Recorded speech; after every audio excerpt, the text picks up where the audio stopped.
Claire Whitmore slammed the folder down so hard the coffee cups jumped. "Cancel the date."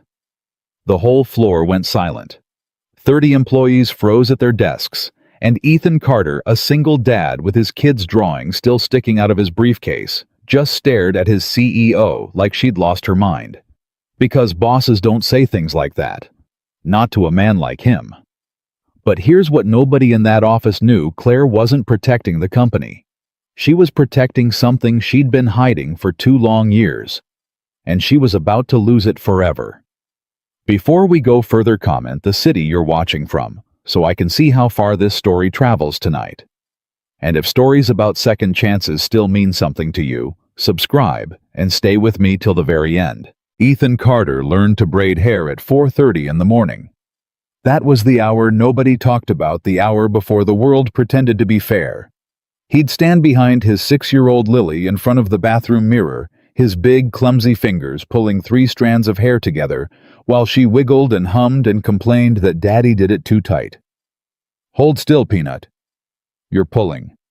"I'm not pulling. I'm okay, I'm pulling a little," she giggled. And that giggle, that one small sound, was the only paycheck that ever felt like enough. By 5:15, the lunch was packed.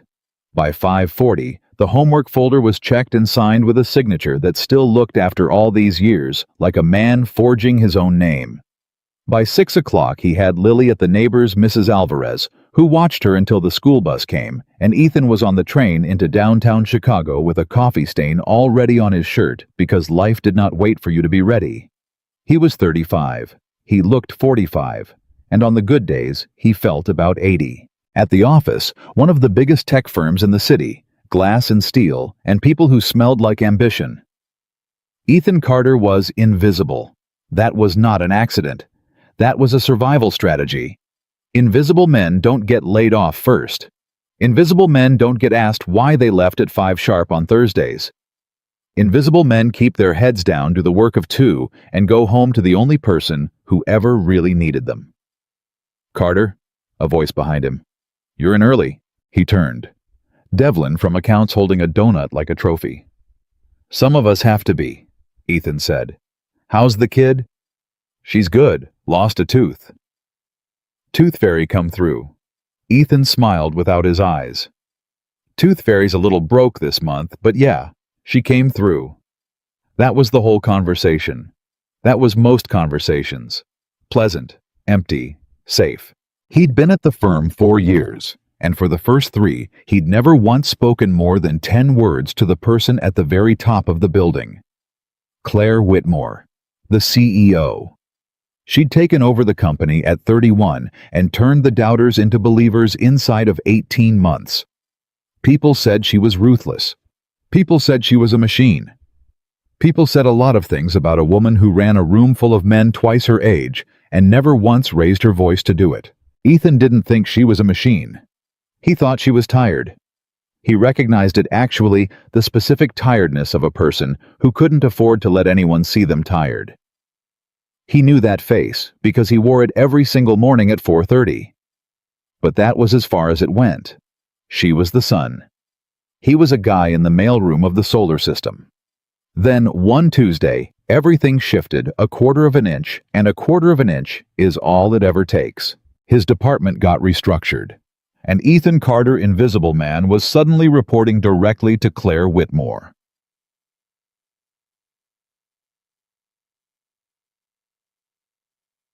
The first meeting went badly. "Your numbers are strong," she said, flipping through his report. "Your presentation is weak. I focused on the data.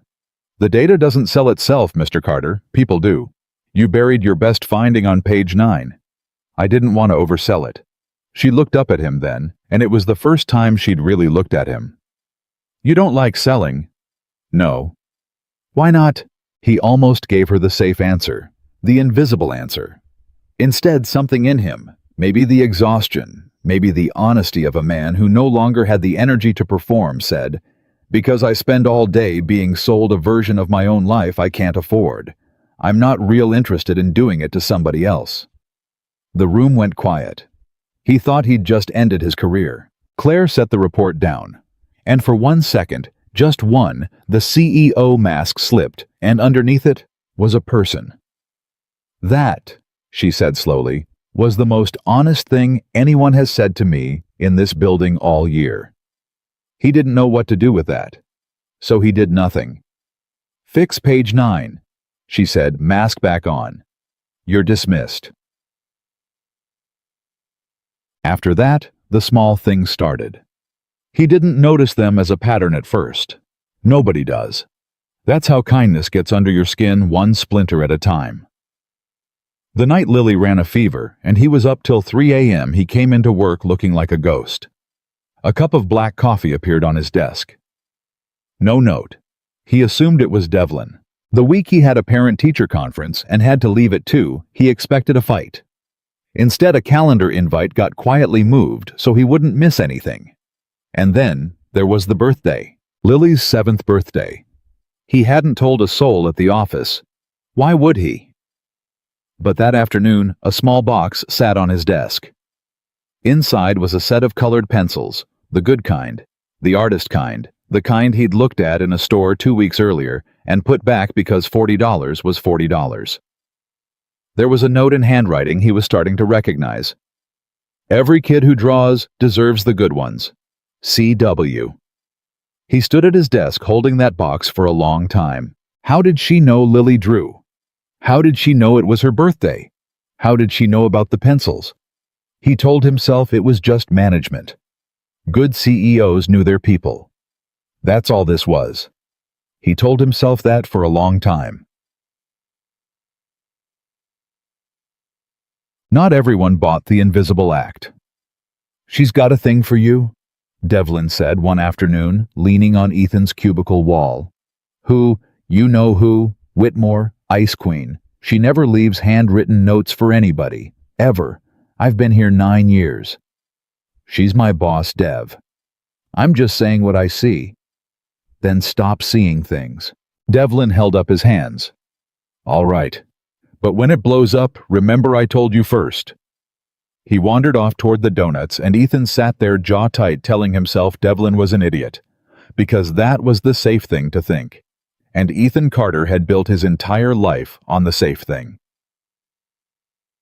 There was a night he'd remember it later as the night the wall first cracked when he fell asleep at his desk. He hadn't meant to. Lily had had a nightmare the night before, and he'd spent 3 hours on the floor of her room, holding her hand until she believed the monsters were gone. He came into work running on fumes, put his head down at 7 p.m. to rest his eyes for 1 minute, and woke up at 8:30 with a crick in his neck and something warm across his shoulders. A blanket. Someone had draped a blanket over him. The floor was empty. Everyone had gone home, except one office at the far end still had its light on. There was a note on his keyboard. Being strong doesn't mean carrying everything alone. Go home, Ethan. Not Mr. Carter. Ethan. He looked down that long empty hallway toward the one lit office. He could see her silhouette through the glass, still working, still there at nearly 9 o'clock, with nobody to go home to. And for 1 second, he almost walked down there. He almost knocked on that door. He almost said something true.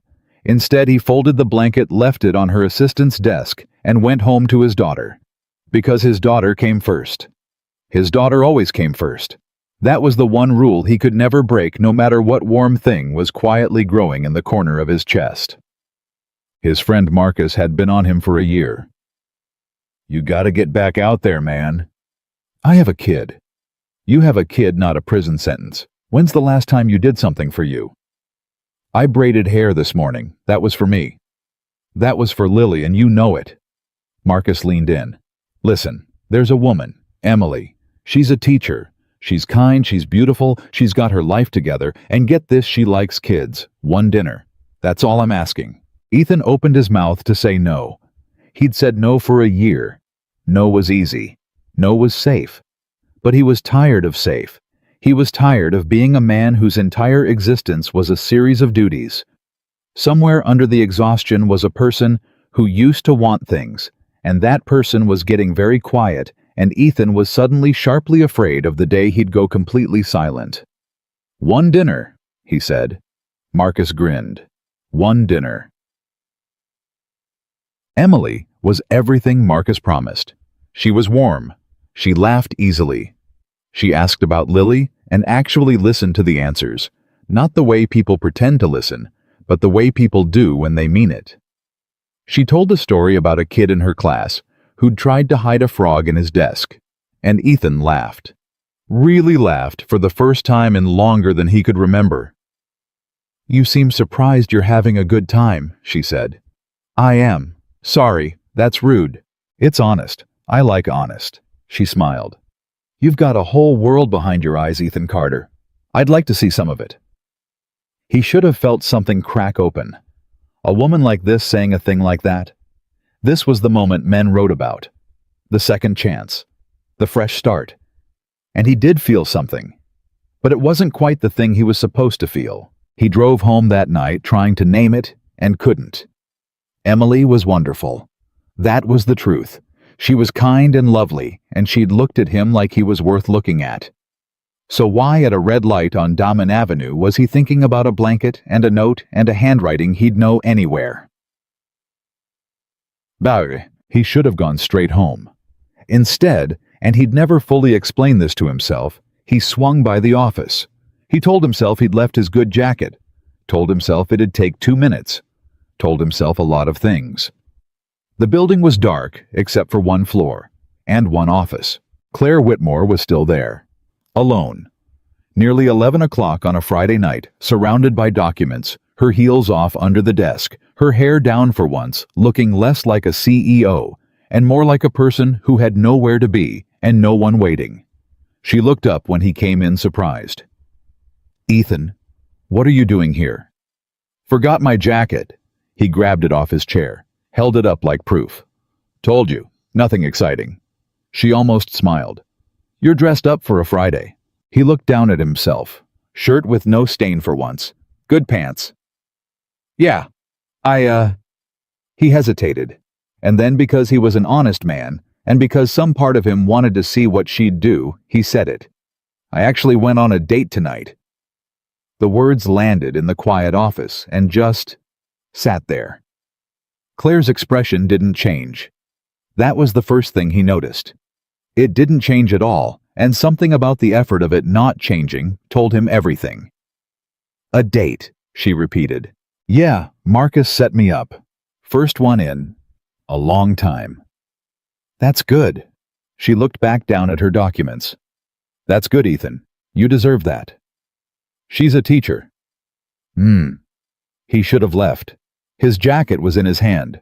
The exit was right there. But he stood in the doorway of Claire Whitmore's office at 11 o'clock at night, and he did not leave, and neither of them said anything about why.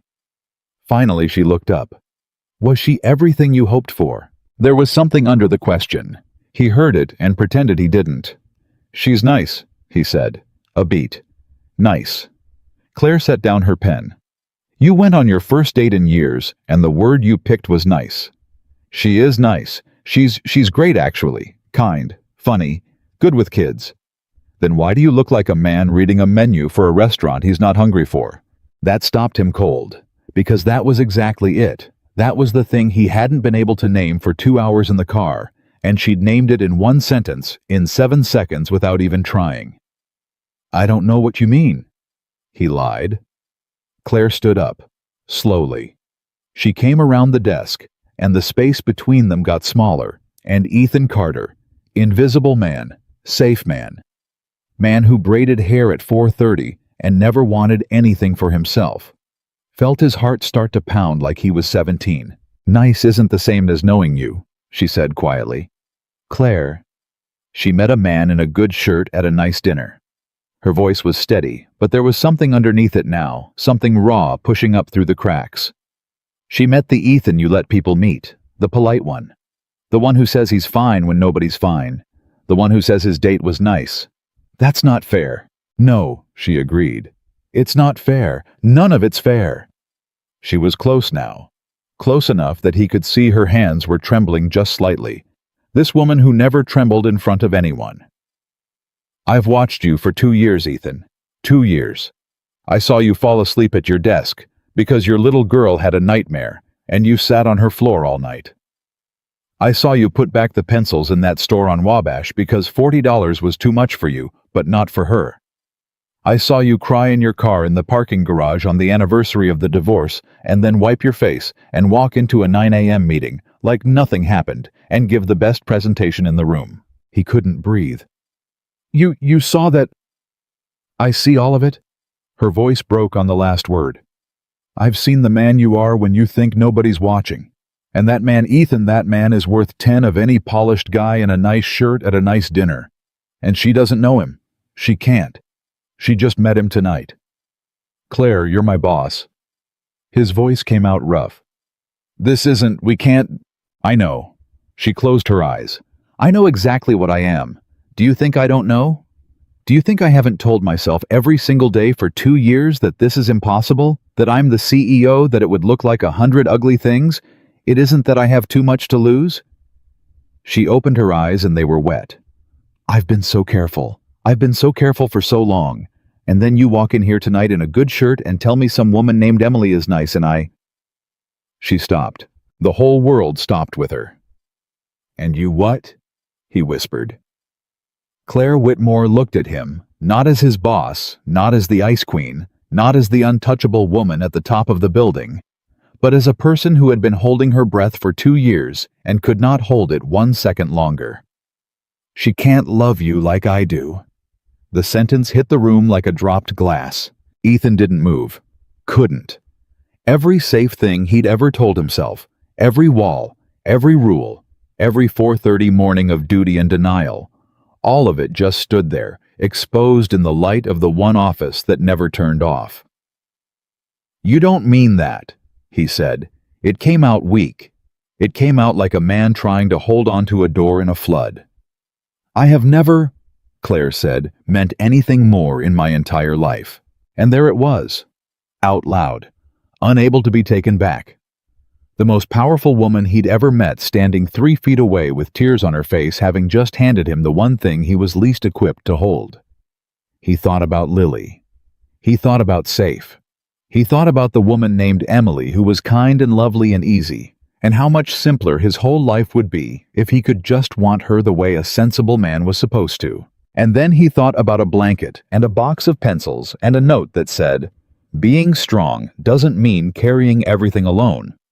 I have to go, he heard himself say. Claire flinched like he'd struck her, but she nodded. She stepped back. She put the CEO mask on right there in front of him, watched it slide down over the raw, open thing she'd just shown him, and by the time it settled, she was composed again, distant again, a person who had made a terrible mistake and was already building the wall back up, brick by brick. Of course, she said. Her voice was perfectly level. Forget I said anything. It was inappropriate. Good night, Mr. Carter. Mr. Carter. He grabbed his jacket. He walked out. He rode the elevator down 40 floors with his heart slamming against his ribs, and he sat in his car in the same parking garage where she'd apparently watched him fall apart a year before, and he put his hands on the wheel and did not start the engine. She can't love you like I do. He thought about the man he was at 4:30 in the morning, the man nobody saw. The man he'd hidden so well that even the kind, lovely woman at dinner had only met the shadow of him. Claire Whitmore had seen the whole thing, for 2 years, and said nothing, and left him blankets, and bought his daughter the good pencils, and loved him apparently quietly and possibly from the top of a glass tower this entire time. He started the car. He drove home to his daughter because his daughter came first, because his daughter always came first. But the whole way there in the dark on the empty Chicago streets, one thought would not leave him alone, and it terrified him more than anything had in years. She was right. Nice wasn't the same as being known, and he had just walked away from the only person on earth who knew him. Ethan Carter did not sleep that night. He lay on top of the covers in his clothes with the ceiling fan turning slow circles above him, and every time he closed his eyes, he heard it again.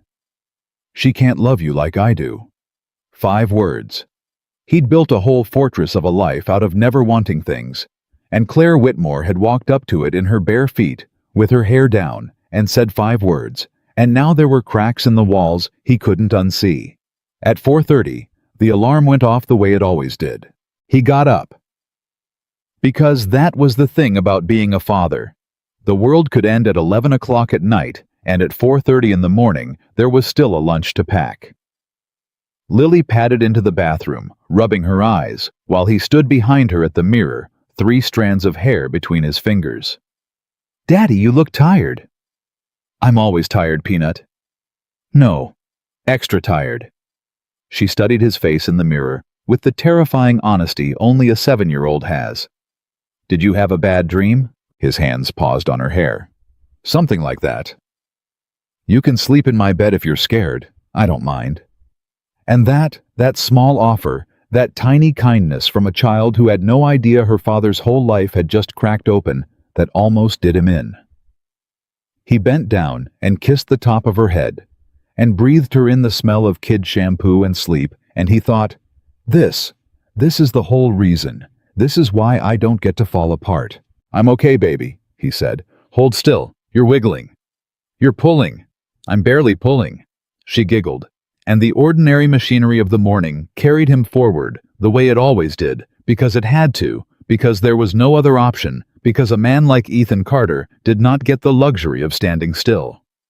But the whole train ride into the city, he stared out the window at the gray lake, and he thought about what he was going to say to her. He didn't know. That was the terrible part. He had no idea.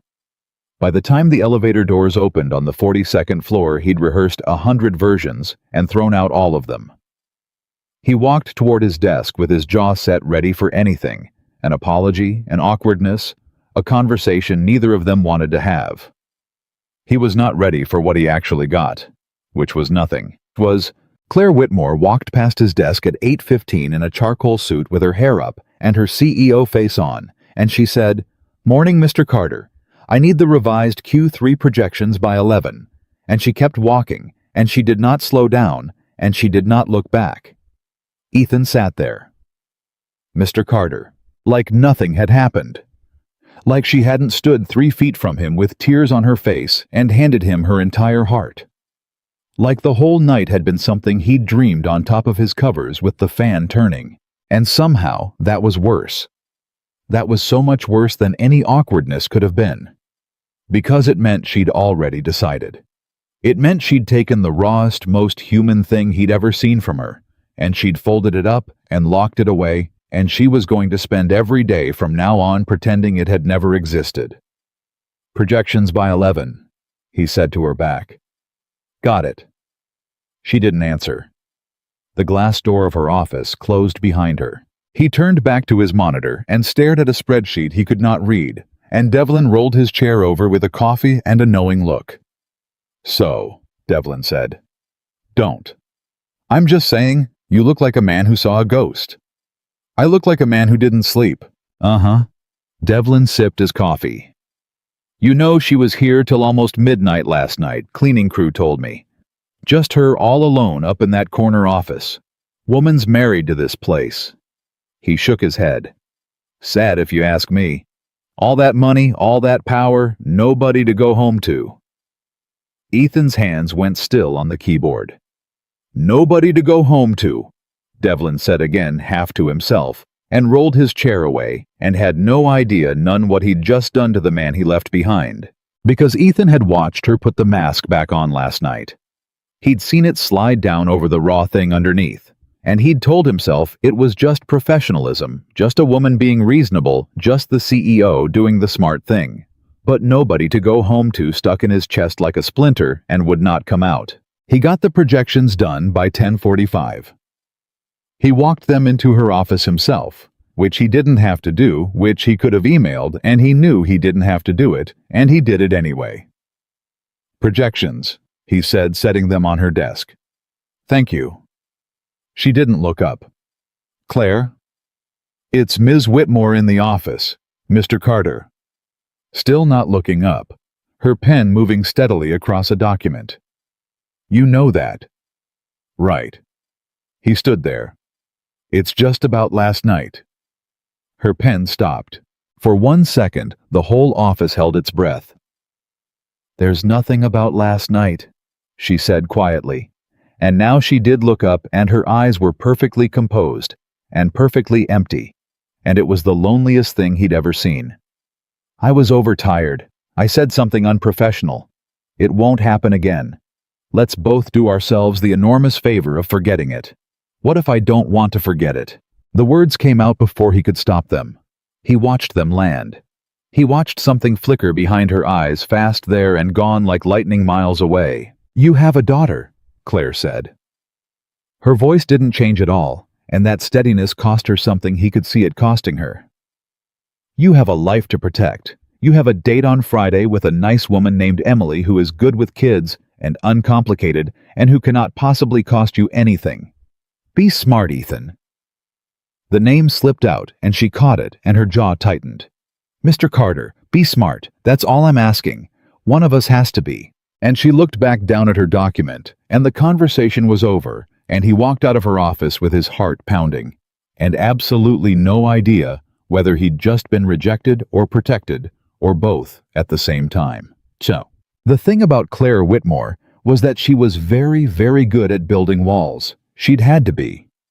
You didn't become CEO of a company like that at an age like that as a woman, in a building full of men who'd assumed the corner office was theirs by birthright, without learning to armor yourself so thoroughly that no one could ever find the soft place to strike. But here was what Ethan started to notice over the next 2 weeks. The armor had gaps, and once you knew where the gaps were, you couldn't stop seeing them. She stopped leaving him notes. That was the first thing. 2 years of small, handwritten kindnesses, and after that night, nothing. No blankets. No coffee that appeared from nowhere. No moved calendar invites. She had shut off the tap completely, and she'd done it on purpose because those small kindnesses had been the language she couldn't help speaking, and now she was refusing to speak at all. But she watched him. He caught her at it 3 times. Once during a team meeting when he was presenting and looked up mid-sentence and found her eyes on him, not on the slides on him, and she looked away so fast it was almost violent. Once in the break room when he came in, and she was already there, and she left within 30 seconds with her coffee half poured.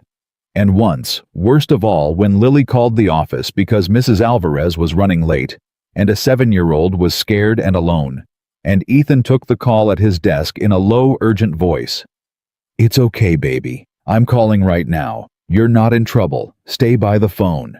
And when he hung up and looked up, Claire was standing at the far end of the floor, and she'd heard, and her face had gone soft and open and undefended for exactly as long as it took her to realize he'd seen her, and then the wall slammed back down, and she was gone. He knew that look. He knew it because he wore it himself. It was the look of a person watching someone they loved struggle and being unable to do a single thing about it. 2 years, she'd said. She'd been carrying this for 2 years. He started to understand what that meant. 2 years of leaving blankets and buying pencils and moving calendar invites, 2 years of loving a man from across a floor, and never once being able to say it, 2 years of watching him fall asleep at his desk from exhaustion, and being able to offer nothing but a blanket and a note she'd have to disown in the morning. That was a kind of loneliness Ethan hadn't even known existed. And she'd chosen it. Every single day she'd chosen it, because the alternative was risking his career and her company, and his daughter's stability, and Claire Whitmore was a person who protected the people she loved, even when it meant she got nothing in return. He didn't want to see that. It would have been so much easier not to see it. But he saw it. You're distracted, Emily said. They were at dinner again. Second date. She'd suggested a little Italian place with candles on the tables, and she looked lovely. And she'd asked about his week, and he'd answered on autopilot, and now she was watching him over the rim of her wine glass with a small, patient, knowing smile. I'm sorry, Ethan said. It's work. It's been a week. It's not work. He looked up. Ethan. Emily set the glass down. She was kind. That was the thing, she was so kind, and she wasn't stupid, and those 2 things together made this so much harder. I've been on enough bad dates to know the difference between a man who's had a long week and a man who's somewhere else. You're somewhere else. You've been somewhere else since you sat down. Where are you? And here was the moment. He could lie. It would be easy.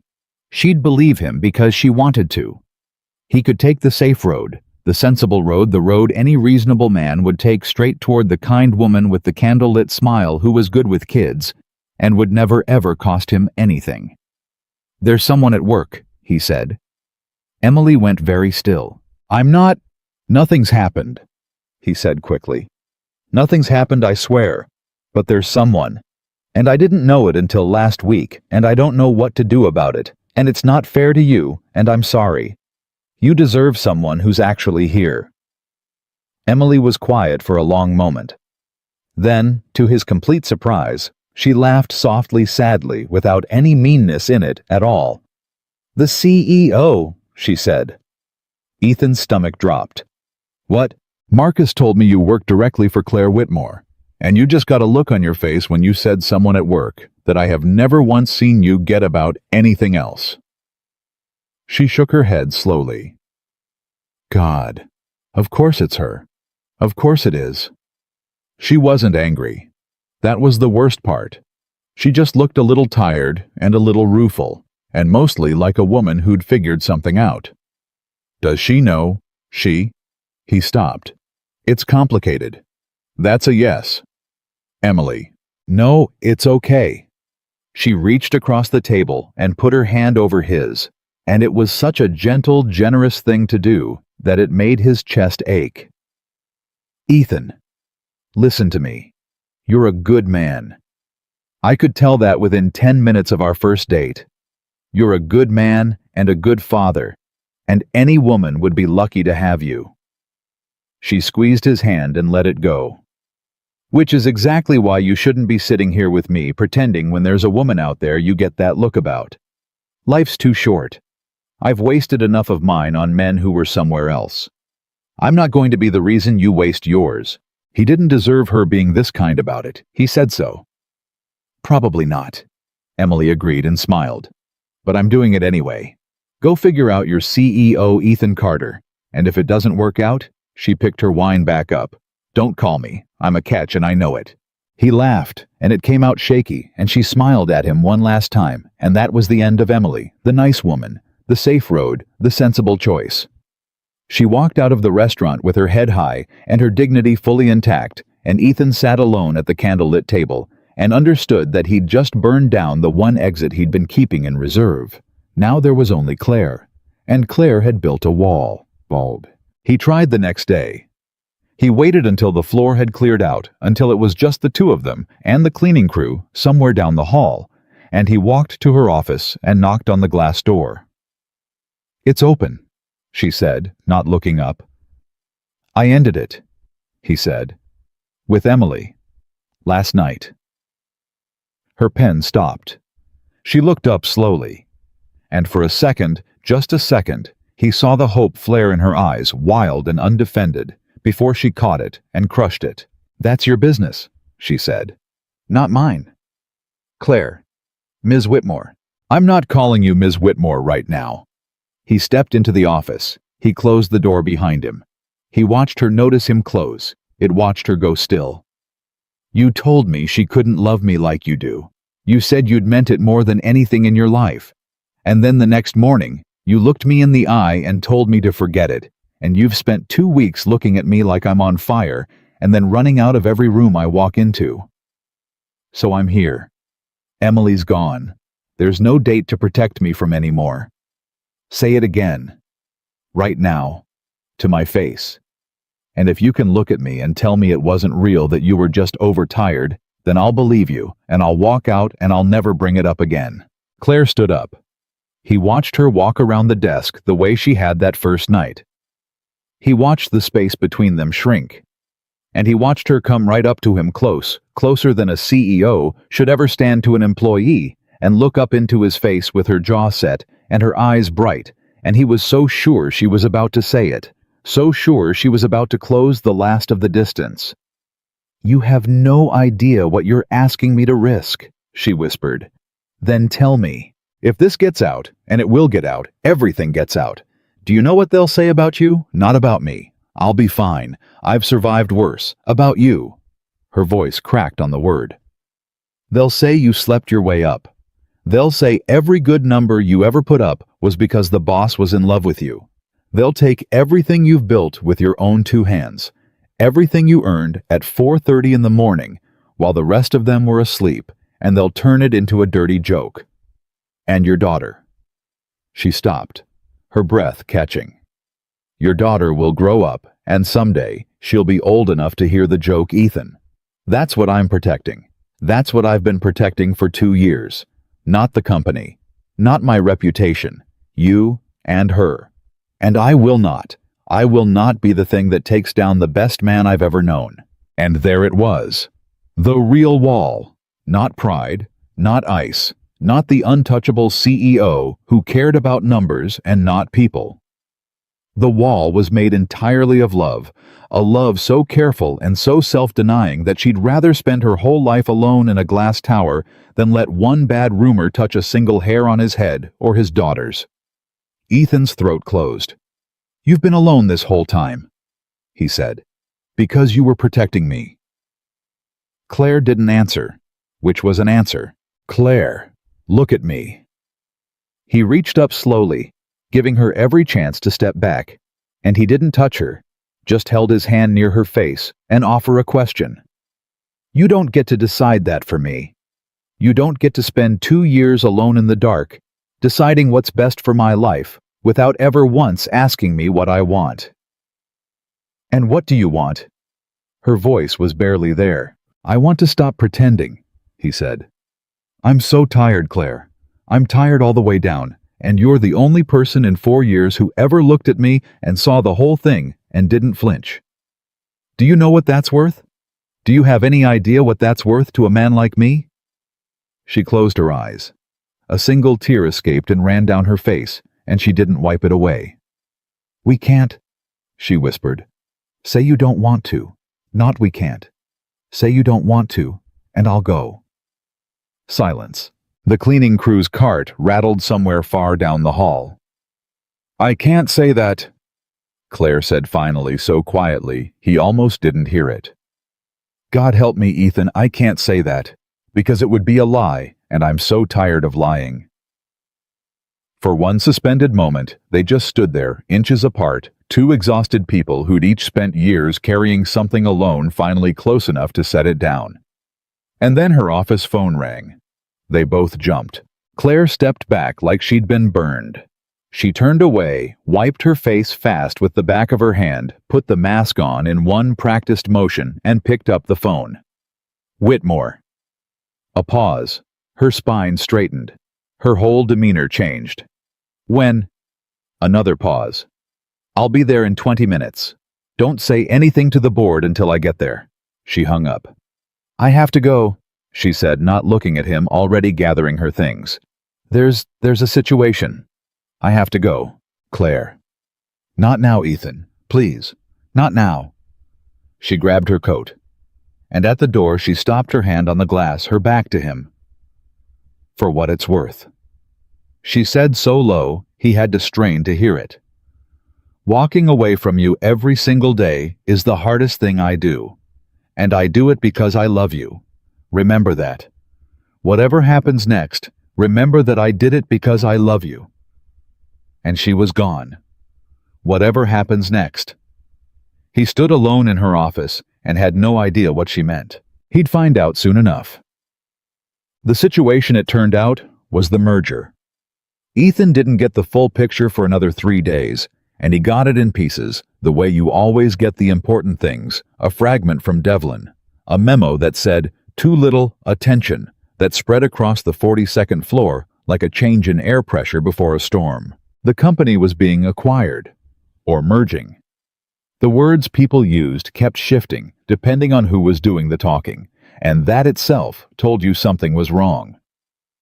A larger firm, a competitor actually, one that Claire had spent 3 years beating in the market, had made an offer, and the board was split, and Claire Whitmore was fighting for her professional life in rooms Ethan would never be allowed inside. And here was the part that turned Ethan's stomach to ice. The acquiring company had a policy, a strict one, a written one. No relationships between employees and executives. Zero tolerance. It had been a scandal at that firm years back, and they'd overcorrected into a rule so rigid that people joked you couldn't get coffee with your own boss.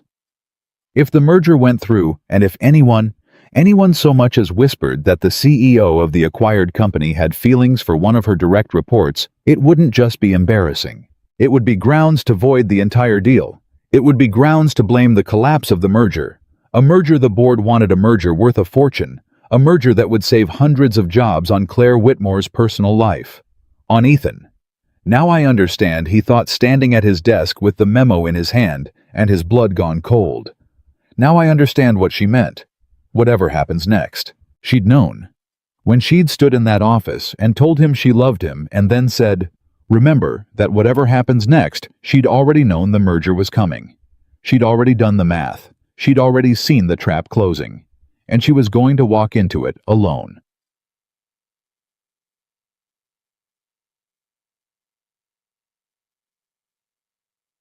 He found out how alone that evening. He'd stayed late. Everyone had stayed late, the whole floor buzzing with rumor and fear, and he was heading to the elevators when he passed the glass-walled boardroom, and he stopped because Claire was in there, and she wasn't alone. There were 3 men with her, board members. Ethan recognized 2 of them, and even through the glass, even without hearing a word, he could read the body language, and the body language was a firing squad. Claire stood at the head of the table. The 3 men sat. One of them was talking, jabbing a finger at a document, and Claire was listening with her arms crossed and her chin up and her whole body radiating a control that Ethan now knew could now read like a book was costing her everything to maintain. He couldn't hear them, but he could see her face. And then one of the men slid a piece of paper across the table toward her, and Claire looked down at it, and Ethan watched her go completely, utterly still. Whatever was on that paper, it hit her like a physical blow. He saw it land. He saw the tiny flinch she couldn't quite suppress, the fraction of a second where the mask slipped, and then he saw her put it back harder than he'd ever seen her put it back, because there were 3 men watching her, and she could not let them see her bleed. She said something, short. The men exchanged looks, and then she signed the paper. Ethan didn't know what it was. He wouldn't know for another day. But he stood in that hallway and watched Claire Whitmore sign something that had clearly cost her something enormous. Watched her hand it back across the table with her spine straight and her face carved from stone, and he felt a dread he couldn't name settle into his chest like a stone dropped into deep water. She looked up. Through the glass across the boardroom, over the heads of 3 men who held her career in their hands. Claire Whitmore looked up and saw Ethan standing in the hallway watching her, and she gave the smallest shake of her head. Don't come in here. Don't do anything. Walk away. He didn't walk away. He stood there, and he held her eyes through the glass, and he tried to tell her without a single word that she didn't have to do this alone. Whatever this was, that she'd spent 2 years carrying things alone, and she didn't have to anymore. Claire looked at him for one long moment, and then deliberately she turned her back to the glass to him and returned her attention to the men at the table. And Ethan understood that whatever she'd just signed, she'd signed it to protect him, and that she'd rather he never know than let him carry 1 ounce of the weight. I do it because I love you, she'd said. Remember that. He went home to his daughter. He braided her hair the next morning at 4:30. And the whole time he thought about the piece of paper and the shake of her head, and the way she'd turned her back on him to save him from something he couldn't even see. He got the truth from the last person he expected. Devlin, of all people, cornered him by the coffee machine 2 mornings later, and Devlin wasn't smirking. Now Devlin looked genuinely rattled. You didn't hear this from me, Devlin said in a low voice. Hear what? Whitmore's out. The floor tilted. What do you mean out? I mean she's out. The merger's going through, and part of the deal... Devlin glanced over his shoulder. Part of the deal is that she steps down, resigns, effective end of the quarter.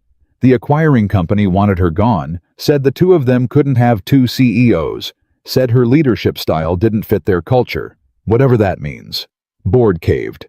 She signed the resignation 2 nights ago. He shook his head.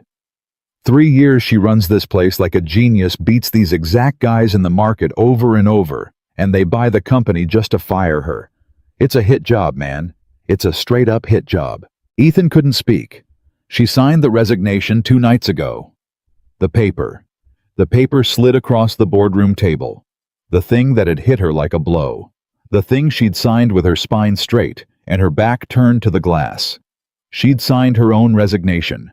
"There's more," Devlin said quietly. And now he looked almost sorry. And Devlin never looked sorry about anything. The reason they gave, the official reason, for pushing her out. He hesitated. Word is, somebody on the board told the acquiring company that Whitmore had gotten personally involved with an employee, compromised her judgment, played favorites. Devlin met Ethan's eyes. "They didn't name you Carter, but everybody knows about the notes. Everybody knows about the pencils. It didn't take a genius." The coffee cup slipped in Ethan's hand, and he set it down before it could fall. "So she took the deal," Devlin said. She resigned quietly. No fight, no lawsuit, no scandal, no public mess. Everybody keeps their jobs. The merger goes through, hundreds of people don't get laid off. He shrugged, helpless. And she walks out the door alone with her career in a box and takes the whole thing on her own back, so nobody ever looks twice at the employee. I gotta tell you, man, in 9 years here, I never saw anybody do anything like that. Not once. Not ever. Ethan stood at the coffee machine, and the whole world roared in his ears, and he finally fully understood. She hadn't rejected him to protect the company. She hadn't put the mask back on out of pride. She had watched the board build a guillotine, and she had walked up to it, and she had put her own head under the blade. Resigned, given up everything she'd built, walked away from the tower she'd spent her whole life climbing for one reason, and one reason only. So that no one would ever be able to touch him. So that the rumor would die with her career. So that Ethan Carter would keep his job, keep his good name, keep the numbers he'd earned at 4:30 in the morning, keep the clean reputation his daughter would someday grow up to be proud of. She'd traded her entire life for his. And she'd done it without asking him, without telling him, without giving him a single chance to say no, don't. I'd rather have you than any of it. Because that was who she was. That was exactly who she'd always been from the first blanket to the last signature. A woman who loved by protecting and protected by sacrificing, and would burn her own life to the ground before she let it cast a single shadow on the people she loved. I do it because I love you. Remember that. Whatever happens next. Ethan turned and walked away from the coffee machine, past his desk, past the stunned faces on the floor, straight toward the glass office in the corner, where Claire Whitmore was packing 3 years of her life into a cardboard box. He didn't have a plan. He didn't have a speech. For once in his careful, safe, invisible life, Ethan Carter didn't have a single thought in his head about what was smart, or what was sensible, or what came next. He only knew one thing. She had spent 2 years carrying this alone. She had signed away everything she owned to keep him safe. And she'd been ready to walk out the door and disappear from his life forever, rather than let him pay a nickel of the cost. And he was done, completely finally done, letting her carry things alone. He reached her office door. Through the glass he could see her alone, her back to him, taking a framed photo off the wall and wrapping it in paper and setting it in the box, with hands that were not quite steady, this woman, who was never anything but steady. Ethan raised his hand, and he knocked. She didn't turn around. "If that's you, Devlin, I already told you I don't want a going-away party." Her voice was steady, almost light. The voice of a woman who had cried all her crying somewhere private and had none left for the office. "Take the sheet cake and give it to accounting. They've earned it more than I have this quarter." "It's not Devlin," Ethan said. The framed photo stopped halfway into the box. For a long moment, Claire Whitmore stood with her back to him, holding a picture wrapped in brown paper, and she didn't move at all. He watched her shoulders rise once slowly and fall. "You should go back to your desk, Mr. Carter." "I know what you did." "I don't know what you're talking about." "Yes, you do." He stepped into the office. He shut the glass door behind him, and he saw her hear it click, saw the small tension gather across her back. "You signed the resignation 2 nights ago, in the boardroom. I was in the hallway. I saw the whole thing. I saw them slide the paper across the table. And I saw your face when you read it, and I didn't understand what it was, and now I do. Then you understand it's finished. She set the photo in the box, still not turning. It's done, Ethan. It's signed. There's nothing to discuss. There's a rumor that they pushed you out because you got personally involved with an employee. Her hands went still on the box. Is that true? He asked. Silence. Claire, is that the reason they gave? The reasons a board gives, she said carefully, and the reasons a board has are two different animals. They wanted me gone because I beat them in the market for 3 years, and their egos couldn't survive buying a company run by a woman who'd made them look foolish. That's the real reason. They needed a cleaner story, so they found one. She finally turned around. Her face was composed, her eyes dry, her chin level. It doesn't matter now. It's done. It's not a cleaner story. It's me. His voice cracked. The story is me, Claire. They used me to push you out, and you let them because fighting it would have dragged my name into it, and you'd rather lose everything than let anyone say one word about me. Tell me I'm wrong. She looked at him for a long moment. You're wrong, she said. You're lying. I've been lying to you for 2 years, Ethan. I'm very good at it. You should assume I'm doing it now. She turned back to the box and picked up a stack of files. Go back to your desk. Keep your head down. Do good work. In 6 months, no one will remember I was ever here, and you'll get the promotion you actually earned, and none of this will have touched you. That's the whole point. That was always the whole point. And that was always the whole point was the thing that broke him. Because it was an admission. She hadn't meant it to be, but it was, and they both heard it land in the room, and Claire closed her eyes because she knew it too. So it is me, Ethan said quietly. She didn't answer. You gave up your entire life, 3 years, this company, everything you built. You put your own head on the block, for me. His voice was shaking now, and he didn't care. For a guy in the mailroom of the solar system, for a single dad with coffee stains on his shirt, who you'd never even spoken to for the first 3 years I worked here. You threw all of it away so nobody would ever be able to say a bad word about me. Don't. Her voice had lost its steadiness. Don't do that. Don't make it into some grand thing. I made a business decision. I took a clean exit and a good severance, and I protected the company and hundreds of jobs. And yes, fine. I made sure the fallout didn't land on an innocent person who didn't do anything wrong. That's not a sacrifice, Ethan. That's just basic decency. Anyone would have. No. He crossed the office in 3 steps, and he was in front of her, and she took a step back and hit the edge of the desk and stopped. No, they wouldn't. Nobody would.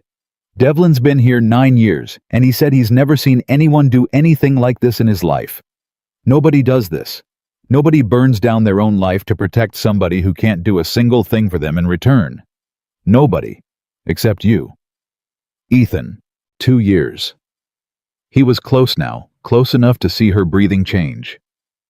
2 years of leaving me blankets, you'd have to pretend you didn't leave. 2 years of watching me from across the floor and running out of every room. 2 years alone in this tower. Claire alone, and you did all of it to protect a man you never even let yourself have. Why just tell me why? No masks, no CEO, no business decision. Just tell me the truth for once in your life. Her composure cracked straight down the middle. Because I've never been able to save anyone. It came out of her like something tearing. Not once. Not ever. My whole life, Ethan. I've watched people I love get hurt and I couldn't stop it. My mother, I couldn't save my mother. I was 19 and I sat in a hospital and I had all this drive and all this fight and none of it meant anything. I couldn't do one single thing. And I decided right there that I was never going to be that helpless again. That I was going to build something and get powerful enough that the people I loved would never get hurt on my watch. Tears were running down her face now, and she wasn't wiping them away. She'd stopped trying. And then you walked into my restructured department with a kid's drawing in your briefcase and coffee on your shirt, looking so tired, So tired, carrying everything alone, and Her voice broke completely. I finally had something I could protect. For the first time in my life, I had the power to keep someone I loved safe. Do you understand? Losing the company doesn't scare me. Losing you to some rumor, to some ugly joke, letting them do to you what they did, that's what I couldn't survive. So don't you dare tell me it's a sacrifice. It's the only thing I've ever done that meant anything. Kitam, Kaninia. The office rang with silence. Ethan stared at her. This woman he'd thought was made of ice, and understood that she'd never been ice at all. She'd been a 19-year-old girl in a hospital who'd sworn an oath and spent the next 15 years turning herself into someone powerful enough to keep it. Claire, he said, you just gave up all your power. For me. I know. She laughed wet and broken. I know. Isn't that the joke of it? I spent 15 years becoming untouchable so I could protect the people I love, and the second I actually loved someone, the only way to protect him was to give it all away. I didn't get to be powerful and have you. I had to choose. She wiped her face finally roughly. I chose you. I'll always choose you. And you'll never even know most of what it cost, and that's fine. That's how it's supposed to work. That's what protecting someone means. So please, please, go back to your desk. Let me finish packing. Let me leave clean. Don't make me watch you find out the price. I can't do this and watch you find out the price too. And Ethan Carter, who had spent 4 years being invisible, who had built his entire life on the safe thing, and the smart thing, and the sensible thing, looked at the woman who had thrown away everything she owned to keep him and his daughter safe, and he made the first genuinely reckless decision of his adult life. No, he said. She blinked. What? No, I'm not going back to my desk. I'm not going to let you leave clean. And I'm sure as hell not going to spend the rest of my life knowing you gave up everything for me and never even fought it. He took her face in both his hands gently, the way he'd been almost doing for 2 weeks, and finally did. You don't get to decide this alone. You've decided everything alone for 15 years, and I'm telling you it stops right now. We fight this. Together. Both of us. Out loud. Ethan, you can't. If you fight it, it drags your name in. That's the whole thing. I don't care about my name. You have a daughter, and I want my daughter to grow up knowing her father didn't let the best person he ever met walk out the door alone to protect him. His voice was fierce now, low and certain. That's the reputation I care about, Claire. Not the numbers. Not the promotion. I want Lily to know I fought for the woman who bought her the good pencils. That's the story I want her to grow up hearing. Not the safe one, the true one. Claire stared at him, and something moved across her face that he'd never seen there before. Not hope, exactly hope, was too small a word. Something more like a person who had been holding a door shut against a flood for 15 years, feeling the first crack of it giving way. You'd really do that, she whispered. You'd put your whole name on the line. For me. You already put your whole life on the line for me, and didn't even tell me. Yeah, Claire, yeah. I'd really do that. He almost laughed. That's kind of how this is supposed to work. That's the part you never learned. It's supposed to go both ways. And for one moment, one suspended, breathless moment, they stood in that half-packed office, with his hands on her face, and her career in a cardboard box, and every wall between them was finally completely down, and he leaned in, and she rose up to meet him. Her phone buzzed on the desk. They both froze. Claire looked down at it, and whatever she saw on the screen drained the color straight out of her face.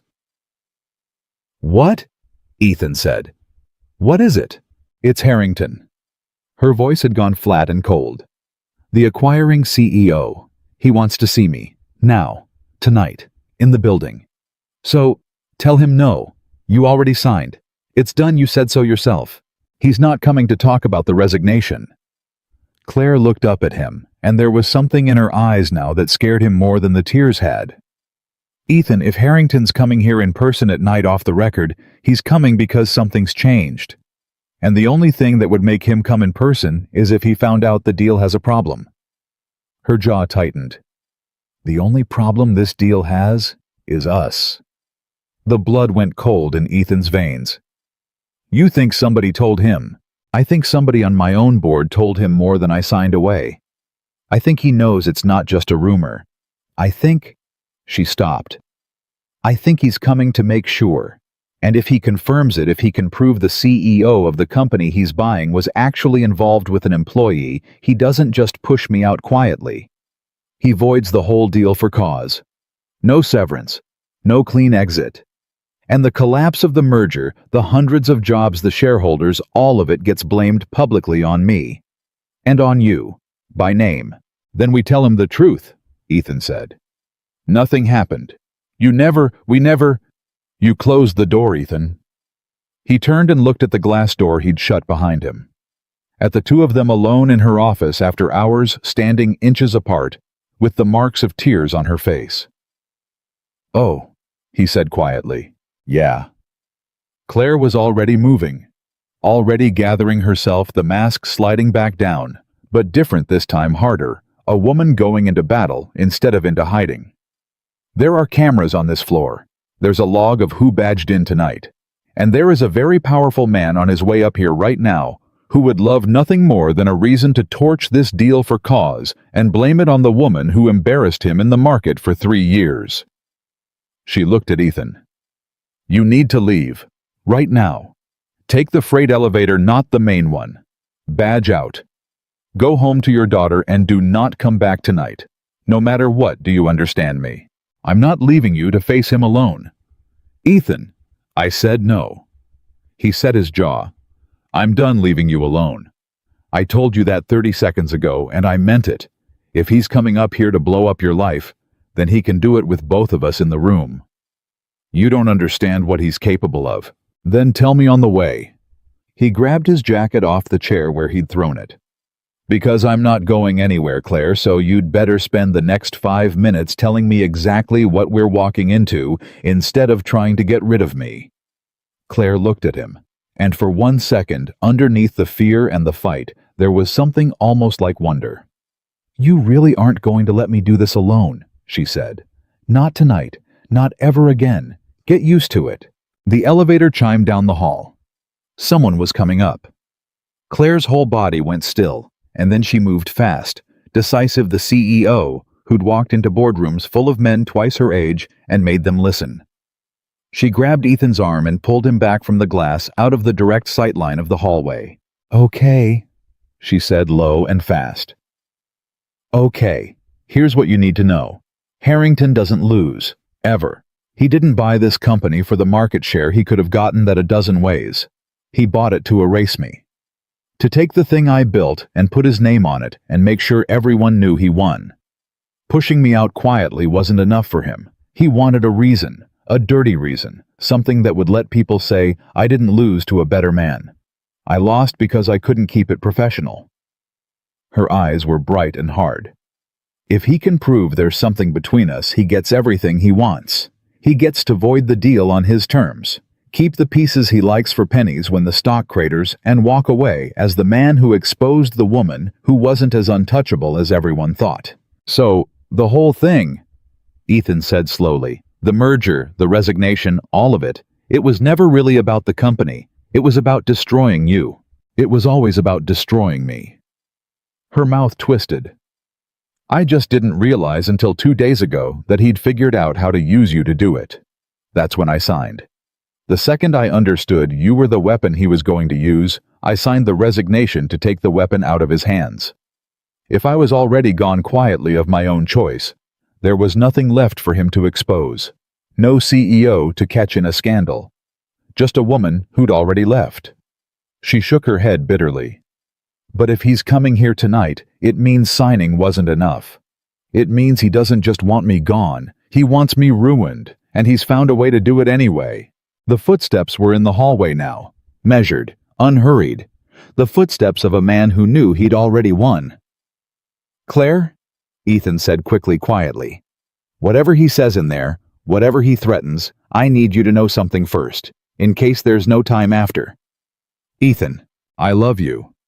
He said it plainly, simply the way you'd state a fact because it was one. "Not the CEO, not the woman who left me blankets. You. The 19-year-old in the hospital who swore she'd never be helpless again. The woman who gave up everything and didn't even want me to know. I love you, and whatever walks through that door in the next 10 seconds, that doesn't change. That's the one thing in this whole building that man can't touch. Claire Whitmore looked at him, and her eyes filled, and for the first time in 15 years, she let someone see her be afraid and didn't try to hide it. I love you too, she whispered. God help us both. I love you too. The glass door opened, and a man Ethan had never seen before stepped into the office, silver-haired, expensive, smiling the easy smile of a person who had never once in his life not gotten what he came for. Claire Whitmore, Harrington said warmly, as if greeting an old friend. Then his eyes slid to Ethan, and the smile widened, and it did not reach his eyes at all. And you brought company. How convenient. He let the door fall shut behind him. I was hoping we could all have a little talk about what happens next. There's nothing to talk about, Claire said. I signed the resignation. The deal closes at the end of the quarter. You got what you wanted, Robert. Go home. Did I? Harrington strolled into the office like he already owned it, which Ethan supposed in a matter of weeks he would. He picked up the framed photo, half wrapped in the box, glanced at it, set it down. Because from where I'm standing, I got a resignation letter that says you left for personal reasons. Clean. Dignified. The kind of exit that lets people say Claire Whitmore chose to move on to new challenges. He turned. And that's not actually what I wanted at all. You wanted me gone. I'm gone. I wanted you finished, Claire. There's a difference, and you, of all people, know it. His voice never lost its warmth, and that was the horrifying part. He delivered every word like a man discussing the weather. You beat my company in the market for 3 straight years. You did it in front of the entire industry. Every quarter there, you were this upstart, making me look like a man who couldn't run his own house. Do you have any idea what that does to a reputation? Do you know how many board members of my own company started asking quietly whether maybe they'd bet on the wrong horse? He smiled. A quiet resignation doesn't fix that. A quiet resignation lets you keep your legend, and I can't have you keeping your legend. So what do you want? Claire said flatly. I want the truth on the record. He reached into his jacket and pulled out a slim folder, set it on the desk, and opened it with one finger. I want it documented that Claire Whitmore didn't leave for personal reasons. I want it documented that she left because she compromised her position, because she got involved with a direct report, played favorites, let her judgment get clouded by a... His eyes flicked to Ethan. A domestic situation.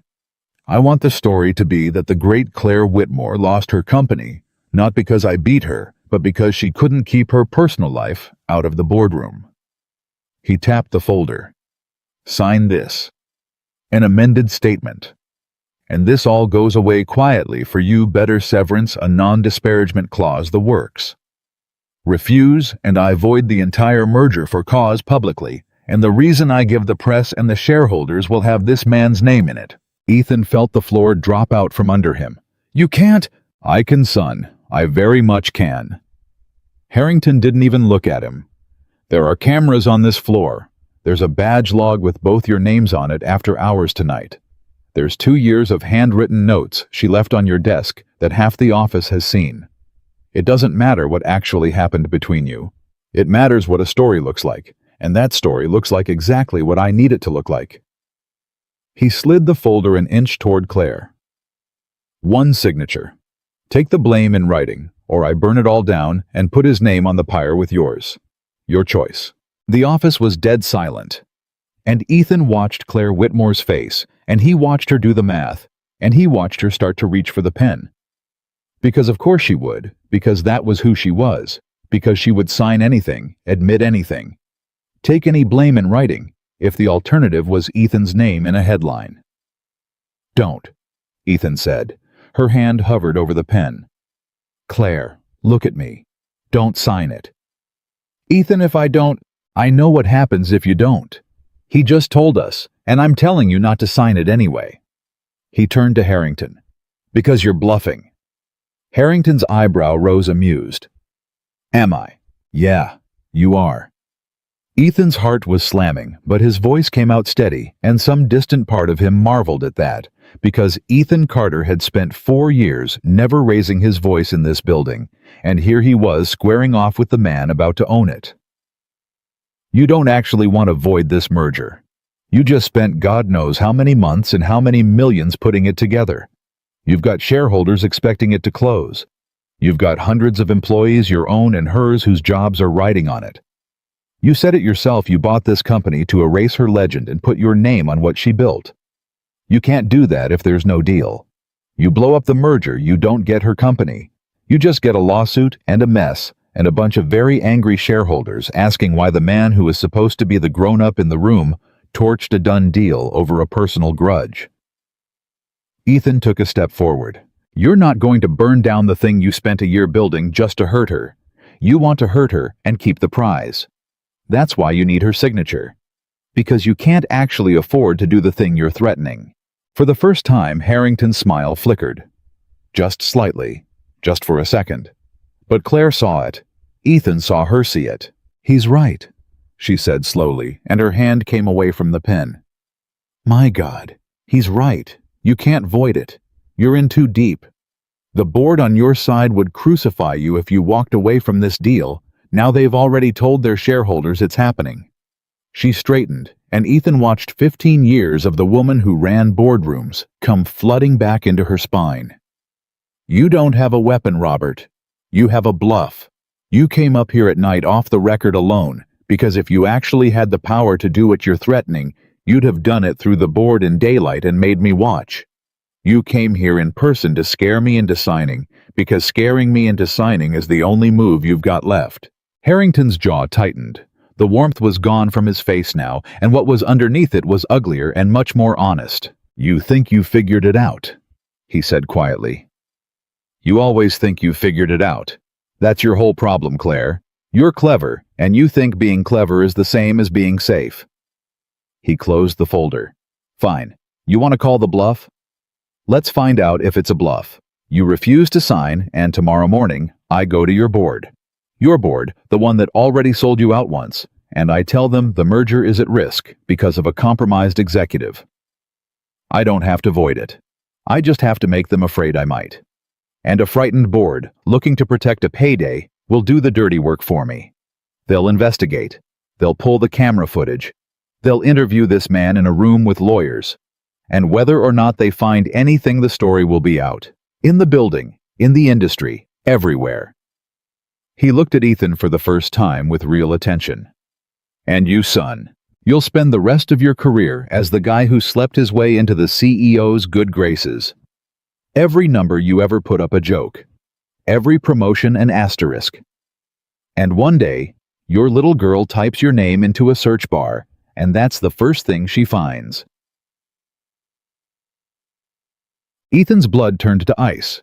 Because that was the one threat that landed. That was the thing Claire had been protecting him from all along, said out loud in a stranger's mouth, and it was every bit as sickening as she'd promised. He felt himself waver. He felt the old instinct rise up, the safe instinct, the invisible instinct. Don't fight. Don't make waves. Keep your head down. Protect the kid at all costs. For 15 years, Claire had let this exact fear run her life. And now, Ethan understood, standing in that office with his heart in his throat, exactly how she'd felt every single day for 2 years. And he understood something else, too. You've got a daughter, Ethan said quietly. Harrington blinked. What? You mentioned mine twice now. Real specific. A man doesn't reach for that unless he knows exactly how much it hurts. Ethan's voice was steady again. You've got kids. And somewhere along the way, you decided that the way you protect them is by winning. By being the guy nobody can touch. By making sure you never lose, because you're scared that if you lose once they'll see it and they'll know you're not. What did you call it? The grown-up in the room. He shook his head slowly. That's the same thing she did, you know. Claire. Same exact fear. She got so scared of being helpless that she turned herself into someone untouchable. And it worked for a while.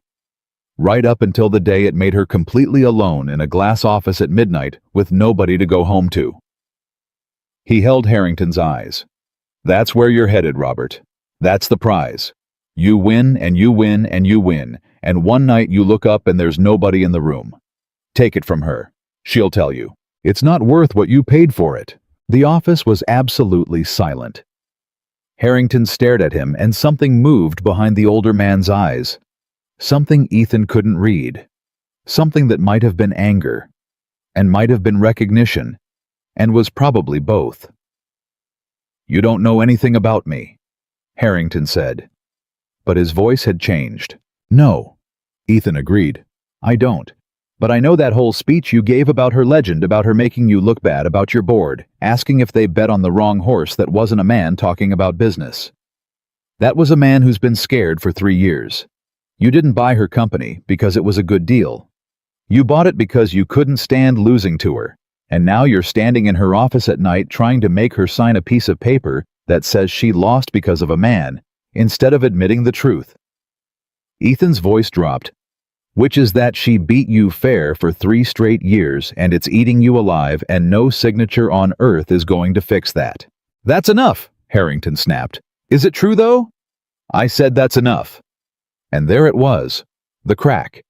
The flash of a man who had been in complete control of the room 10 minutes ago and was not in control of it anymore because a single dad with coffee stains on his shirt had walked straight into the one thing he was most afraid of and named it out loud. Claire stepped forward. Robert. Her voice had changed too. Not cold now, not fighting something quieter and more dangerous. He's right, and you know he's right, so let me make you an offer. A real one, not a threat. An offer. She folded her arms. I'll leave. I already signed the resignation stands. You get my company. You get to put your name on everything I built. That part's done, and I'm not fighting it because a fight helps no one, and hundreds of people need this deal to close. But the amended statement, she nodded at the folder, that never happens.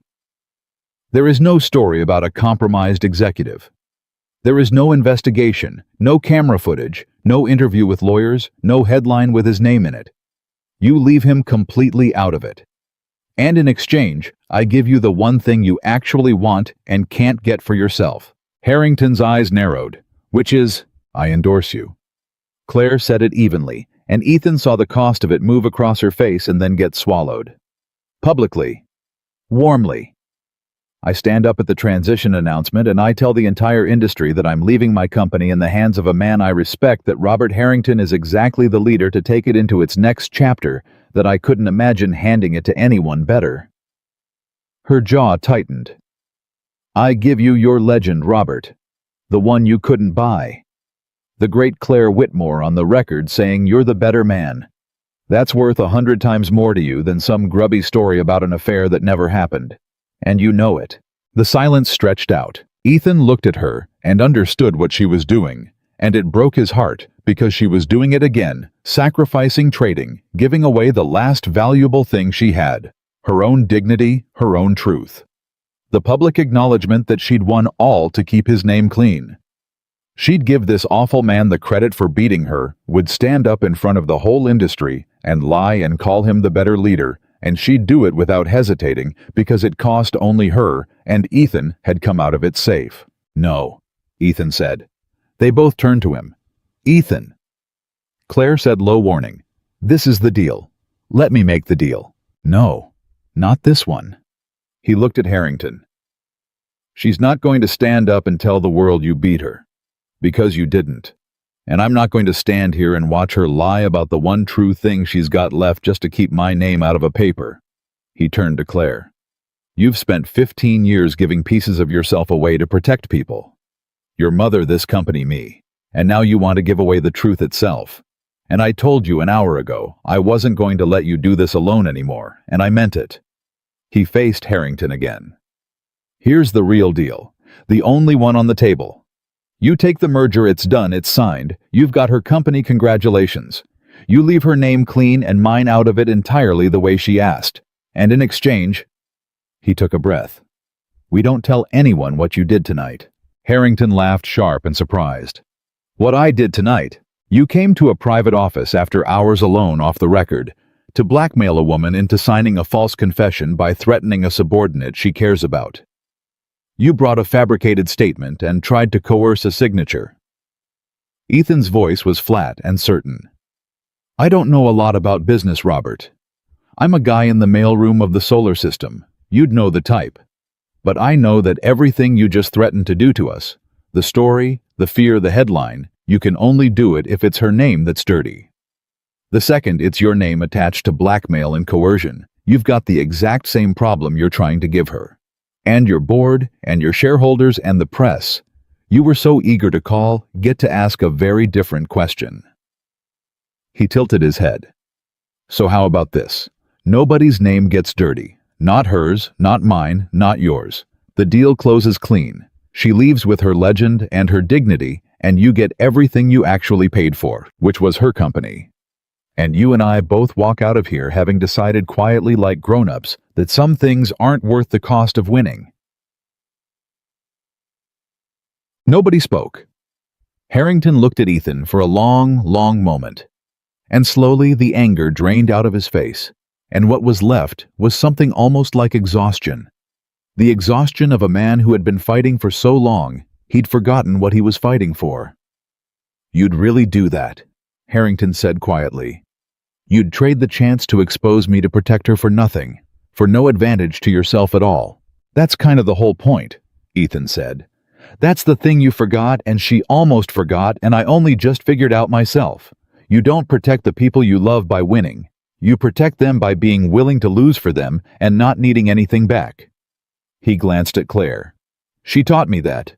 She just never learned to let anybody do it for her. Harrington was quiet. Then, to Ethan's astonishment, the older man reached down, picked up the folder with the fabricated statement, and slid it back into his jacket. The merger closes, Harrington said. Clean. Her resignation stands as written personal reasons, dignified exit, no amendments. Your name never comes up. No investigation, no footage, no story. He looked at Claire, and for a moment the mask he wore came down too, and underneath it he just looked old and tired and somehow sad. You don't have to endorse me, Claire. I don't... He stopped. I don't want it that way. Not anymore. He almost smiled, and it was the first real thing his face had done all night. He's right about the room. I looked up a while ago and there was nobody in it. I told myself that was the price. I told myself it was worth it. He shook his head. It isn't, but I'm too far in to climb out now. You're not. Either of you. He turned toward the door. Get out of the tower, Claire. Both of you. While you still can. That's not a threat. That's the closest thing to advice I've got left. And he opened the glass door, and he walked out, and his footsteps receded down the hall, unhurried the footsteps of a man who had come to win, and was leaving with something he hadn't expected, and didn't have a name for. The elevator chimed. And then he was gone. For a long moment, neither of them moved. The office was silent except for the hum of the building and their own breathing, and Ethan realized his hands were shaking, had been shaking the whole time, and only now that it was over would his body admit it. You called his bluff, Claire said. Her voice was barely a whisper. You walked in here with no leverage and no experience and no plan, and you called the bluff of the most ruthless man I've ever met, and you won. I didn't win. Ethan turned to her. Nobody won. That's why it worked. He came here needing to win, and the only way out I could give him was one where nobody did. He let out a shaky breath. Turns out that's the one thing a guy like that can't fight. You can't beat somebody who isn't trying to beat you. Isaac Newton or somebody probably said that. Claire laughed, a real laugh startled out of her wet and disbelieving. I don't think that was Newton. I don't know. I braid hair for a living, I'm not a physicist. And then his face changed because the enormity of it was landing all at once. Claire, it's over. He's gone. Your name is clean, mine never came up, the deal closes on paper, and nobody gets destroyed. You did it. You protected everybody, the whole company, all those jobs. We did it, she said, and she looked at him.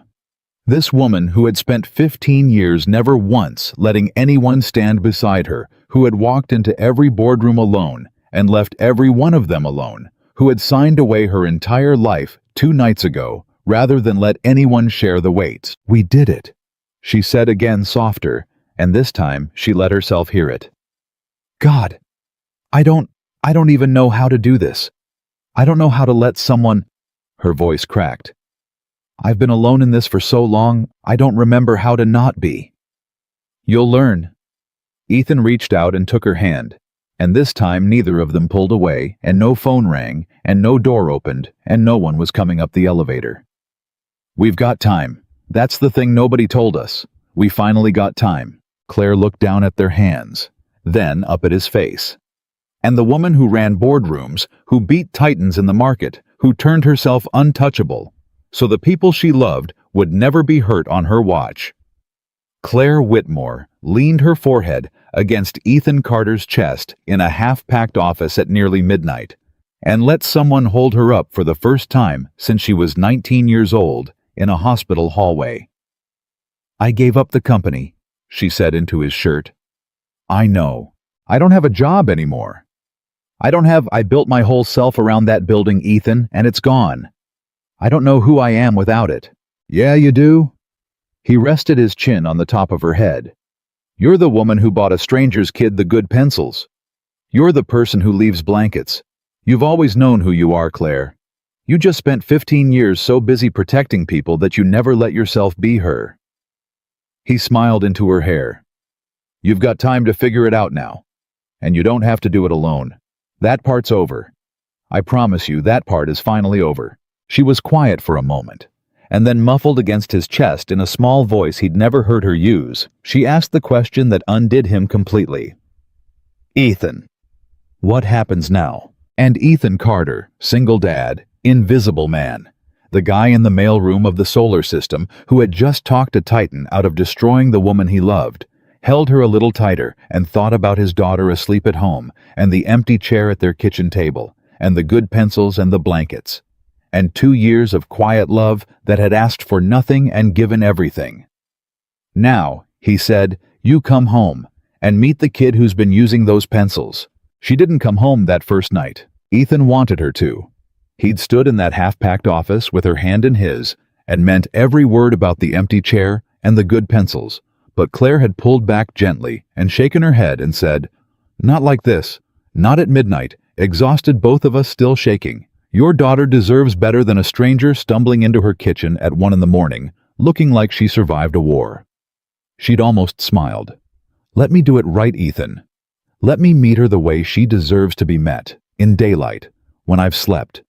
When I'm just a person and not a woman who just gave away her whole life." So he'd walked her to her car in the parking garage, the same garage where she'd once watched him fall apart, and said nothing, and he'd stood there while she drove away, and he'd gone home alone to his sleeping daughter, and lain awake till the alarm, and at 4:30 he'd gotten up and braided Lily's hair like always.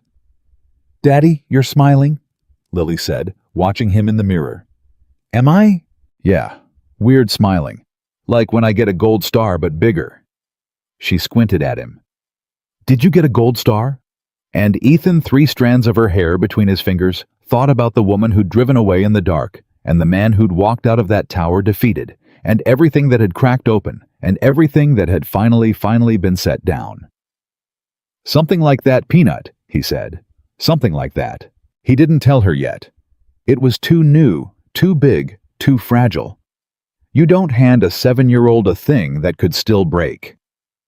He got her on the school bus and rode the train into the city, and it was only when he reached the 42nd floor that the strangeness of it hit him. Claire's office was empty. Not empty like she'd stepped out. Empty like she was gone.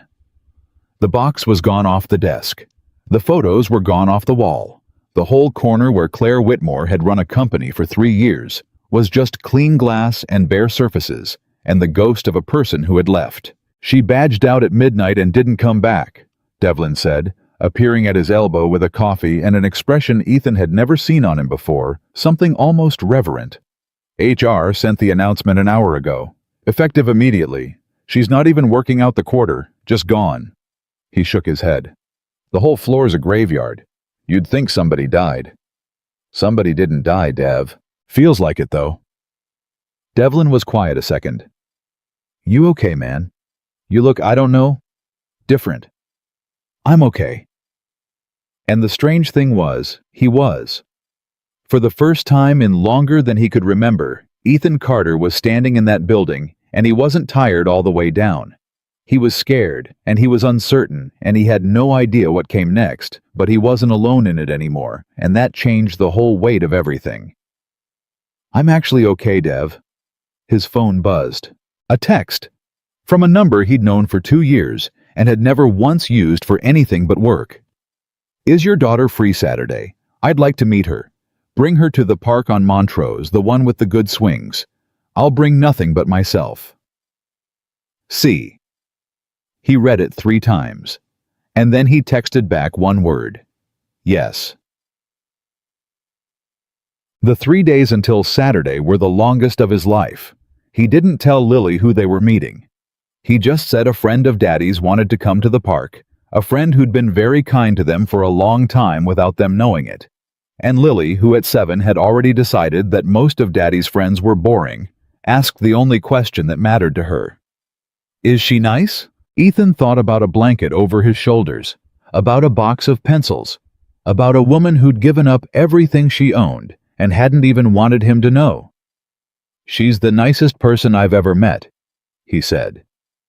She just doesn't always know how to show it, so we're gonna help her practice. Okay. Lily considered this with the gravity of a small judge. Okay, she decided. But if she's boring, I'm going on the swings. That's fair, Peanut. That's more than fair, Bitem.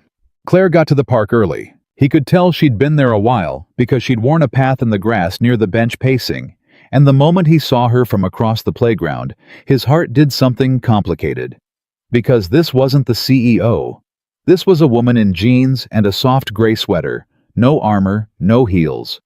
Her hair down, holding her own hands like she didn't know what to do with them, and she looked more frightened standing at the edge of a children's playground than she had facing down Harrington in her own office at midnight. You came, she said when he reached her.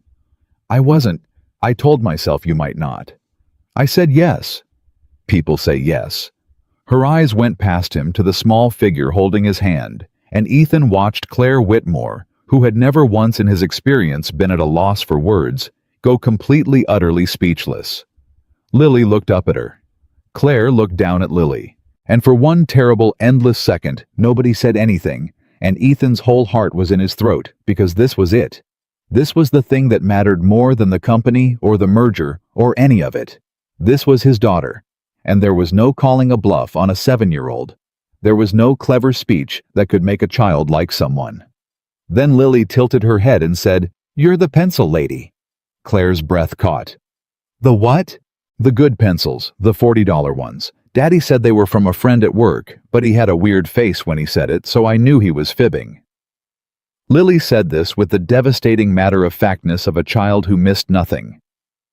They're the best pencils I ever had. I did a whole dog with them. It had 4 legs and everything. She studied Claire. Was it you? Claire opened her mouth, closed it. And Ethan watched the most composed woman he'd ever known kneel down slowly in the grass until she was eye level with his daughter, and when she spoke, her voice was not steady at all. It was me, Claire said. I saw your dad put those pencils back in a store because they cost too much, and I thought a kid who draws deserves the good ones. She swallowed. I'm sorry it took me so long to say hi. I'm not very good at this part. The saying hi part. I'm a lot better at the pencils part. Lily considered her with narrowed eyes. That's okay, Lily said finally. Daddy's bad at the saying feelings part too. He just braids my hair really hard when he's sad instead of talking. She reached out and with the complete lack of ceremony that only children possess, took Claire's hand. Come on, I'll show you the swings. You can push me. Daddy pushes too soft, he's scared I'll fall. But I never fall, I'm basically a professional. And Claire Whitmore, CEO, Titan Slayer. The woman who had turned herself untouchable, so no one she loved would ever be hurt on her watch. Let a 7-year-old lead her across a playground by the hand, and Ethan stood alone by the bench and watched and had to press the back of his wrist against his mouth so he wouldn't make a sound. Because she'd said it herself that night in the office. Losing the company doesn't scare me. Losing you, that's what I couldn't survive. And here she was, having lost the company, having lost the whole self she'd built, standing in the wreckage of everything she'd worked for. And she was pushing his daughter on a swing, and she was laughing. They didn't get their happy ending handed to them. Ethan wanted to be honest about that later, whenever anyone asked, because the movies made it look like the hard part ends when the villain leaves the room, and that's a lie. That's the biggest lie of all. The hard part was just beginning. Claire had no job. That was the first thing, and it was bigger than either of them wanted to admit. She'd spent 15 years defining herself entirely by what she built, and now the building had someone else's name going up on it, and there were mornings Ethan learned this slowly over weeks, when she woke up not knowing what she was for. A woman who had run a company of thousands, who had made titans nervous sitting at his kitchen table at 9 in the morning with nowhere to be. And the terror of that was something Ethan hadn't anticipated and couldn't fully fix. "I don't know how to do nothing," she told him one morning 3 weeks in, staring into her coffee. "I don't know how to just be. I've been climbing since I was 19. I don't know what I am if I'm not climbing." "You're the person who taught my daughter to draw a horse." "That's not a Ethan, that's not a life. That's a Tuesday. Maybe that's the problem." He sat down across from her. "Maybe you spent so long thinking a life had to be a mountain that you forgot it's mostly Tuesdays. The horse, the swings, the bad coffee. That's the actual thing, Claire. All the climbing was just you were climbing to get to a Tuesday like this one. You just never let yourself stop long enough to have it." She looked at him for a long moment.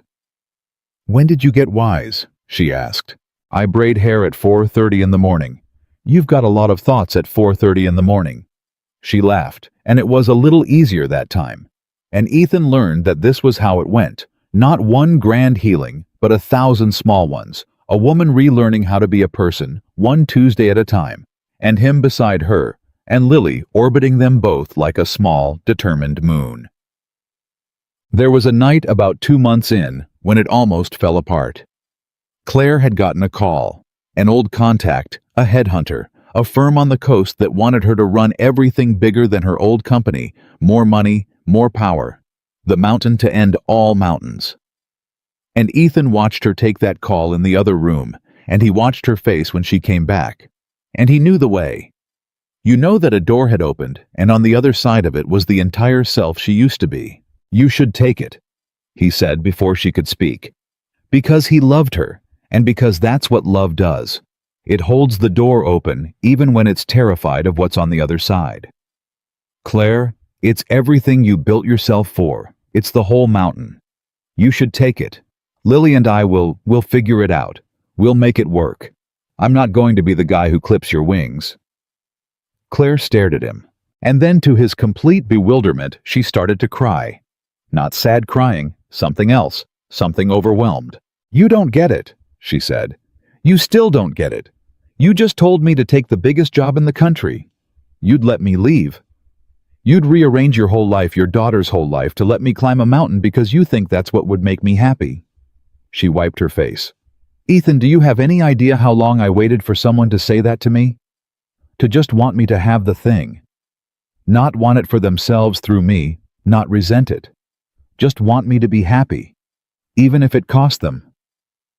She shook her head. "And that's exactly why I'm going to say no. Because I finally found the one thing all that climbing was supposed to get me, and it's sitting at this kitchen table telling me to leave it. Why in God's name would I get on a plane away from that? Claire." I turned it down before I even came back in the room. She almost laughed through the tears. "I didn't need to think about it. I needed to hear you say you'd let me go. Because the man who'd let me go is the only man I'd ever want to stay for. Does that make any sense?" "No," Ethan said honestly. "None." "Good." She reached across the table and took his hand. Then we understand each other perfectly." They took it slow after that because they'd earned the right to. Claire started something small, a consulting thing, then a mentorship thing, then almost by accident, a foundation. It turned out that a woman who'd spent 15 years learning how power really worked had a great deal to teach young women trying to climb the same brutal mountain, and she was good at it better than she'd ever been at running a company, because for the first time, she was building something that gave, instead of took. She told Ethan once that she'd spent her whole career becoming untouchable, so no one she loved would get hurt, and it had made her powerful and alone. And now she was spending the rest of it teaching other women that there was another way that you could be strong without being armored, that you could protect people without disappearing into a glass tower, that you didn't have to do it alone. "I'm teaching them the thing you taught me," she said. "I didn't teach you anything. You did it all yourself. You taught me the only thing that mattered." She looked at him across the kitchen years later. Now Lily at the table doing homework with a set of good pencils worn down to stubs and replaced a dozen times over. "You taught me it goes both ways. That's the whole thing. That's everything. I spent 15 years thinking love was something you did for people, a thing you gave, a thing you sacrificed. And you taught me it's not a gift you hand over. It's a weight you carry together." Her voice caught. "I never had that. Not once. Not until a tired man with coffee on his shirt refused to let me walk out of a building alone." Tapiai. They got married on a Tuesday. Claire insisted on it. Not a Saturday, not some grand production. A Tuesday, an ordinary Tuesday, because she said the whole point was that the ordinary days were the real ones.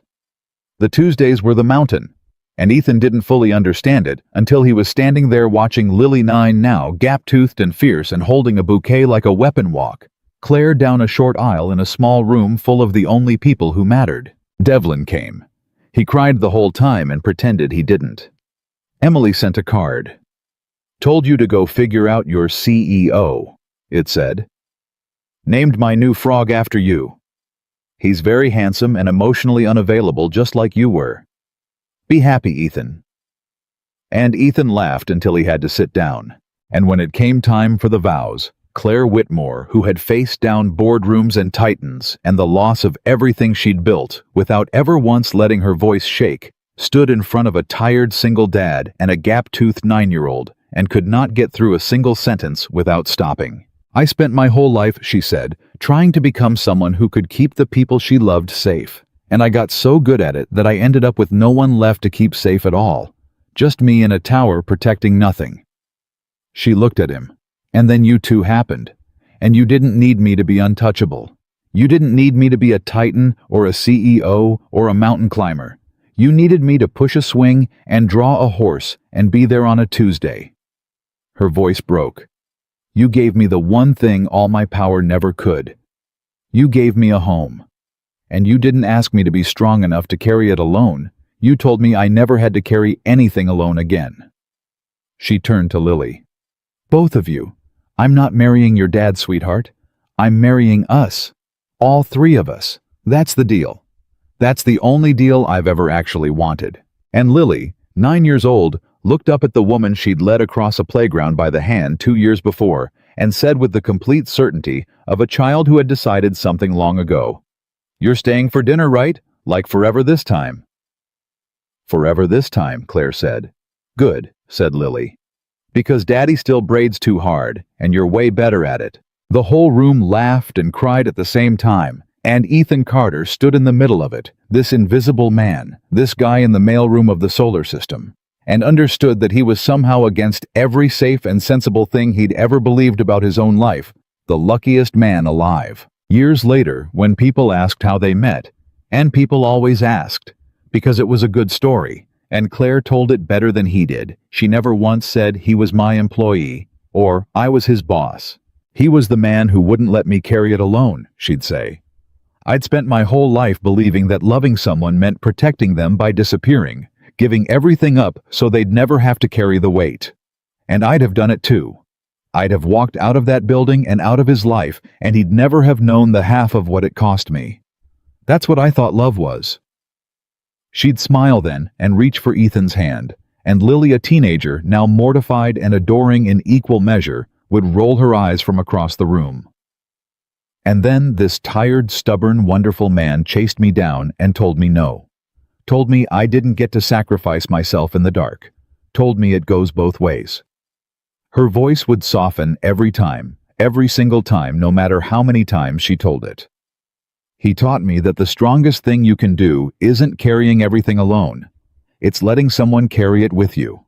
And Ethan would squeeze her hand and think about a blanket draped over his shoulders in an empty office and a box of pencils and a note that said, "Being strong doesn't mean carrying everything alone," and the night he finally learned to believe it. Because here is the truth that took two broken, exhausted, guarded people half their lives to learn, and it is the only thing worth carrying out of this whole story. Real love is not the person who saves you, and it is not the person you sacrifice everything for in silence. Real love is the person who sees the full weight of what you carry, every scar, every fear, every 4:30.